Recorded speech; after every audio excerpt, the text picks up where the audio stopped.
The baseball playoffs are a crapshoot.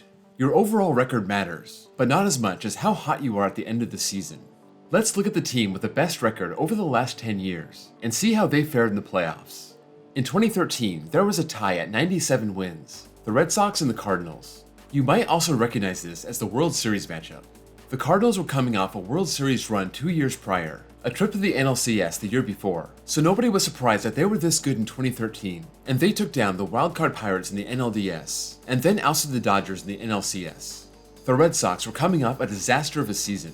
Some call it the Bobby Valentine experiment, so they dumped him after just 1 year, hired John Farrell, and this team found it.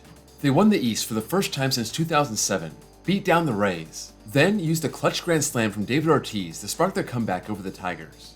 They went on to meet the Cardinals in a very competitive World Series, and they won it in 6. In 2014, the best team in baseball was the 98-win Angels. This was their first time in the playoffs since 2009. After a dominant decade, they took a step back, but in 2014, they jumped back to the top. They were coming off a 78-win season and won 20 more games in 2014. They went from 6th in the league in runs all the way up to 1st, improving their team ERA from 4.23 to 3.68. Still not great, but went from 11th place to 7th. Albert Pujols put in a full season and got some MVP votes, hitting 28 homers and 105 RBI. Mike Trout finally won his first MVP, hitting 36 homers, driving in 111, with an OPS of 939 and OPS plus of 169. The back end of their bullpen was dominant, Houston Street and Joe Smith combining for 32 saves, both with ERAs well under 2. They won the West by 10 games, and ran into a very hot Royals team coming off their wildcard win. They lost the first 2 games at home in extra innings, and then were blown out in Kansas City. After just 3 games, the 98-win Angels were swept out of the playoffs. In 2015, the Cardinals rose to the top once again, winning 100 games. That NL Central was insane that year, 3 teams finishing with 97 wins or more, so the Cardinals were pushed to their limit. This was the 5th straight playoff appearance for the Cards, their window about to close, whether they knew it or not, and their big difference from the year before was their pitching. Their offense was actually worse, going from 9th to 11th, but their pitching went from 7th to 1st, a 3.50 ERA to 2.94. Every one of their starters had an ERA under 3.40, and Trevor Rosenthal saving 48 games with an ERA of 2.10. In 2015, the Cubs had the ultimate weapon in Jake Arrieta, and he mowed over the Pirates in the wildcard game, so the Cardinals didn't have to deal with him right away. They won the first game 4-0. The Cubs won Game 2, and Arrieta looked very human in Game 3. But the Cardinals couldn't find any answers on the mound. Michael Wacha was pulled early, and the next 4 pitchers all allowed an earned run. The Cubs offense drove that win in Game 3, and they took Game 4 by 2 runs to finish off the best team in baseball. In 2016, the Cubs won 103 games, and everyone in Chicago was excited. After their great 2015 run and upset of the Cardinals, they were a popular pick to win it all. Nobody expected them to be good in 2015, so they were ahead of their time, and they matured in 2016 to be a dominant force. They signed Jason Hayward, but he ended up being a disappointment. They also got Ben Zobrist, coming off his World Series in Kansas City, and he had a very good 831 OPS. Javier Baez also played an everyday role for the first time, impressive on offense and playing great defense. Jake Arrieta wasn't as dominant, but he was still good, and Kyle Hendricks almost cut his ERA in half at 2.13. They got Aroldis Chapman at the deadline, and he picked up 16 saves with a 1.01 ERA. Together, their offense was second best in the league, and their pitching was number 1. The run to the World Series wasn't easy. The Giants put a scare in them and almost forced a Game 5.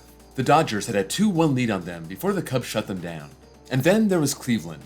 Going down 3-1, the Cubs fought back and won Game 7 in extra innings, ending a 108-year World Series drought. In 2017, the Dodgers won 104 games, and it seemed like the culmination of many years leading up to this point.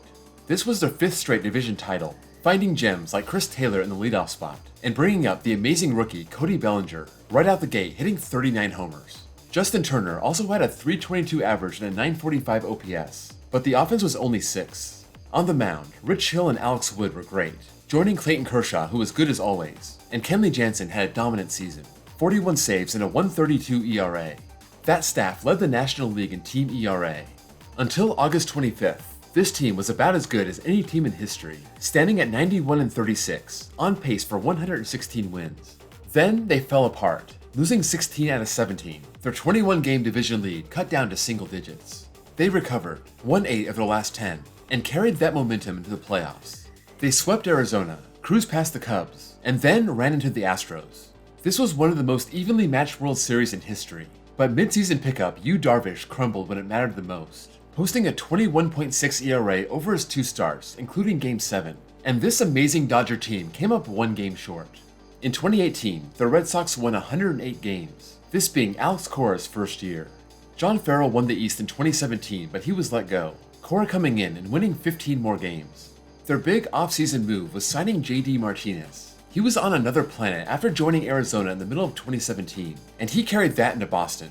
He finished the season batting .330, 43 homers, 130 RBI, and an OPS of .1031. They also had Mookie Betts, having one of the great seasons in recent memory. .346 average, 32 homers, .1078 OPS, the runaway winner of the MVP. That offense went from 6th to 1st. That was good because their pitching actually got worse. The team ERA going from .370 to .375, moving from 2nd in the league to 3rd. Nathan Eovaldi came over from Tampa and added a lot. Chris Sale had an amazing season with a .211 ERA, and the staff held it together and the offense did their thing. They had no problem in the playoffs, losing just 1 game in each series, dispatching the Yankees, Astros, and Dodgers, making quick work of baseball's perennial powers, and winning their 4th World Series in 15 years. In 2019, the Astros had 107 wins, and some people believe this was the best team we had seen since the '98 Yankees. It was yet another year of winning 100 games, their 3rd year in a row doing so. They were 3rd in runs, improving from 5th the year before, getting amazing seasons from a bunch of their starters. Altuve and Correa had an OPS of over 900. Gurriel and Brantley came close. Then you had Alex Bregman having a near MVP season with 41 homers, 112 RBI, and a .1015 OPS. You also had Yordan Alvarez only putting in half a season but winning Rookie of the Year, hitting 27 homers in only 87 games with an OPS of .1067. Their pitching jumped by half a run, still only falling from 1st to 2nd, losing guys like Dallas Keuchel, Charlie Morton, and Lance McCullers. But Justin Verlander and Garrett Cole stepped it up. Both had 300 strikeouts, 20 wins, and ERAs around 2.5, finishing 1-2 in the Cy Young vote.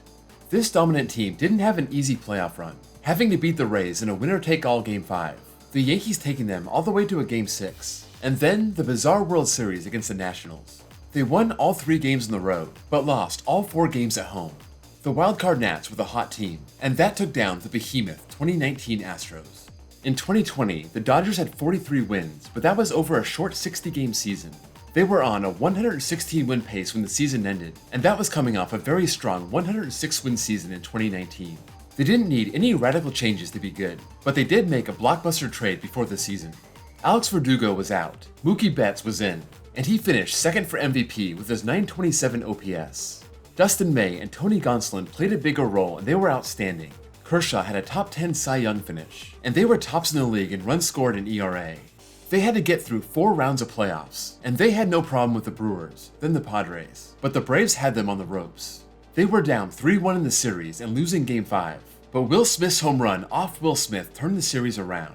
The Dodgers won that series in 7, took the Rays' best shot in the World Series, but still came out on top, their first championship in 32 years.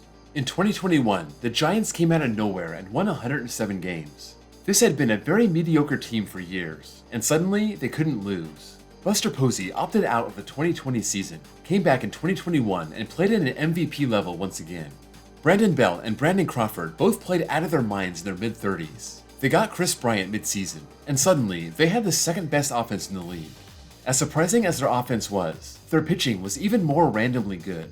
Kevin Gausman had a phenomenal year. Anthony DeSclafani and Alex Wood were great, and Logan Webb emerged as an ace. They had the 2nd best ERA in the league. The only team that was better on offense and on the mound was the Dodgers. But when the season ended, the Giants finished 1 game on top. 107 wins to 106 wins. One of the craziest division races of all time. The Giants would, of course, have to face the Dodgers once again in the playoffs, and it came down to the 9th inning in Game 5, where Cody Bellinger got the game-winning hit off Camilo Doval, ending the Giants' magical run. In 2022, it was the Dodgers once again, and they were back and better than ever. In fact, their 111 wins was the 5th most in MLB history, and the most that any National League team has had since the 1906 Cubs. Once again, the Dodgers were 1st in runs scored and ERA. You have to go all the way back to 2017 to find the last time the Dodgers didn't lead the league in both. Their big pickup was Freddie Freeman, and all he did was lead the league in plate appearances, runs, hits, doubles, and on-base percentage. he finished 4th for MVP. Mookie Betts was right behind him, finishing 5th, and Trey Turner finished 11th, rounding out their amazing top 3. Then you had Will Smith right behind them, proving he's one of the league's best catchers. Walker Buehler only put in half a season, but they got amazing years from Tony Gonsolin, Tyler Anderson, and Andrew Heaney, with Clayton Kershaw missing some time, but when he was on the mound, he was better than ever. The Dodgers were 14-5 against the Padres in the regular season, and they took Game 1 of the NLDS, but that was it. The Padres swept the last 3, sending the Dodgers home, one of the more embarrassing playoff exits in recent memory. So there you have it, the team with the best record in baseball over the last 10 years. To recap, only 4 of the 10 won the World Series, 2 others went to the World Series, none of them lost in the Championship Series, and the other 4 lost in the Division Series. So, as crazy as it sounds, the best team in baseball is just as likely to lose in the division round as they are to win the World Series. If you enjoyed this video, please drop a like, and if you're new here and want to see more content like this, please give me a sub. Thank you all for watching, and I'll see you all next time.